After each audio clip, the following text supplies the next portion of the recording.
This is question 1. So patient is coming back from a left grade 2 MCL sprain and they're having some knee valgus. So we're going to be strengthening the muscle that is most commonly contributing to knee valgus, which is the glute med. So I'm going to be doing a side lying straight leg raise for their left side because that is the side that their MCL sprain is on. So I'm going to show what to do first. So I'm going to get on the table. Bottom leg is going to be bent, and then top leg is on top, hand is on the hip, toes are facing the wall in front and heel is facing the wall back. You're going to start down here, you're going to lift for 2, lower for 3, making sure the knee is stretched, your hips are stacked on top of each other, and because we're doing this for strength, the patient is going to do this for 2 sets of 10. So I'm going to have you hop up on the table for me.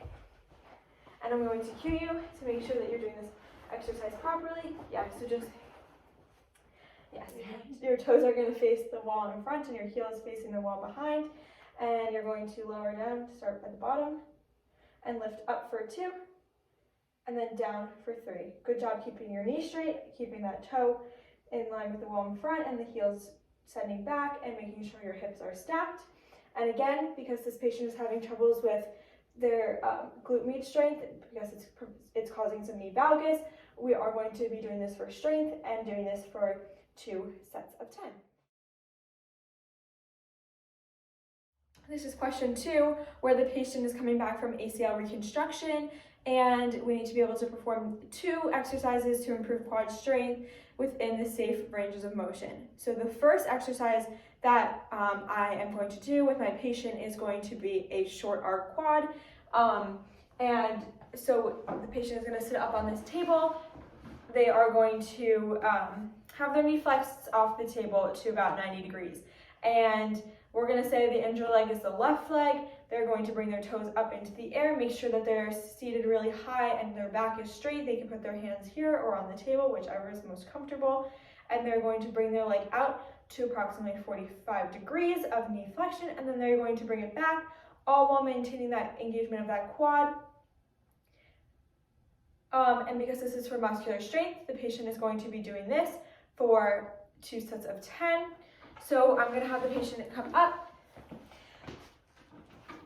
This is a safe range for the patient to work in because there is no anterior shear forcing, so make sure your toes are up. Good job. Yep, that's about 45 degrees, and coming back down, go out for 2, and then back for 2. All maintaining that quad strength, activating that quad, making sure you're sitting up straight. Good job, your toes are pointed up. Good job. And then this is the short arc quad, and then the next exercise that we'll be doing, so again, because this is for muscular strength of those quad, we're going to do that for 2 sets of 10. So good job. And then the next exercise we are going to be doing is going to be a closed kinetic chain terminal knee extension. So, okay, so the next exercise we're going to be doing for this patient who is needing some quad strength after coming back from ACL surgery is going to be a closed kinetic chain terminal knee extension. So I'm going to show this first. I'm going to have my patient step into this band and make sure it rolls down.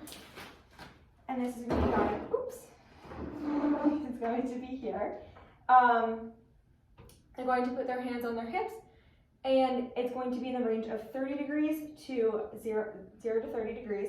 So I'm going to have them straighten their leg first and then bend it down to 30 degrees and then stretch it back, making sure that they're standing up straight. Sending your knees over your toes.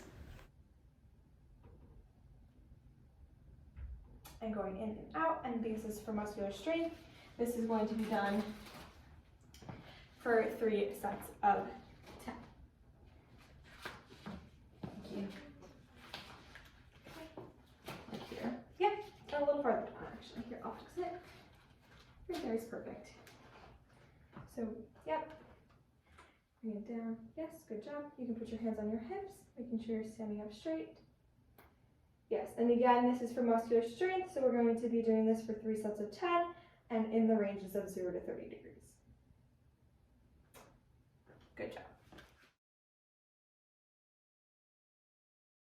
This is for question 3, and the patient has patellofemoral pain, so we're going to be doing some special tests in order to determine what the cause of her patellofemoral pain is. So we're going to start with Donatelli's test to be able to test for that glute-med strain. So I'm going to have you sideline, facing the camera, please. Okay. So I'm going to place one hand stabilizing the hip and the other hand under the knee, lifting it into full abduction.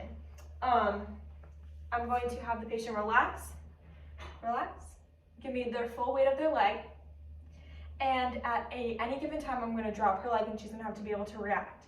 Anything from 2 to 12 degrees, 2 to 12 inches is considered within normal limits.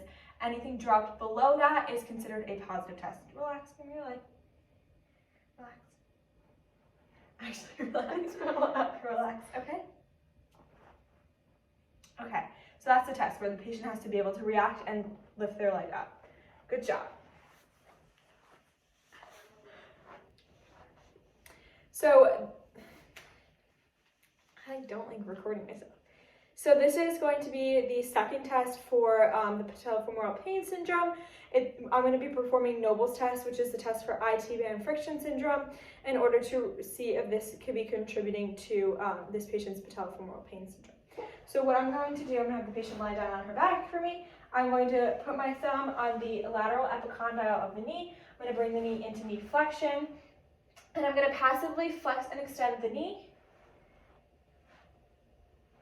a couple of times, and then I'm going to have the patient do it themselves. Active, I'm just assisting and placing that pressure on the knee, and now we're going to resistive range of motion throughout this range.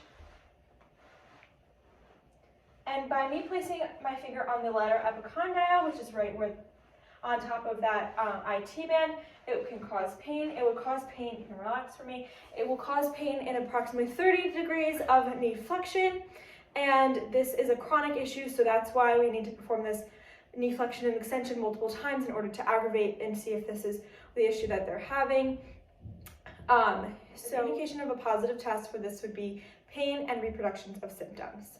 This third test I'm going to be doing is the patellar apprehension sign test, to test for recurrent patellar dislocations or patellar subluxations in the patient's knee. I'm going to be sitting at the opposite side of the knee I'm testing. So right now I'm going to be testing her right leg. I'm going to place my thumbs on the medial border of her patella, and I'm going to be pushing laterally. I'm going to be looking for any apprehension or any sort of patellar movement laterally, and so that those two things would be an indication of a positive test, and so would pain.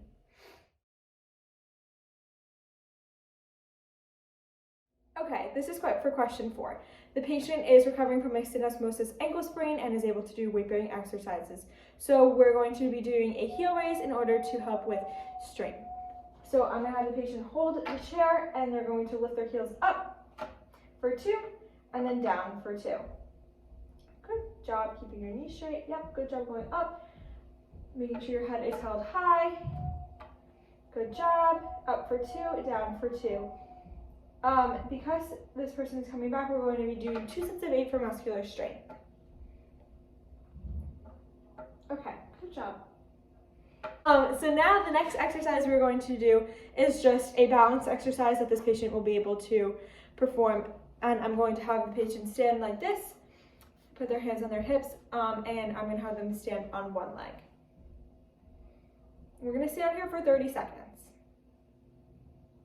These 2 exercises will be great for this patient who's recovering from a syndesmosis ankle sprain to be able to incorporate into their, you can put your foot down, to be able to incorporate into their exercises daily in order to help improve strength and balance, which will be ultimately something great that in order to get them back to functional.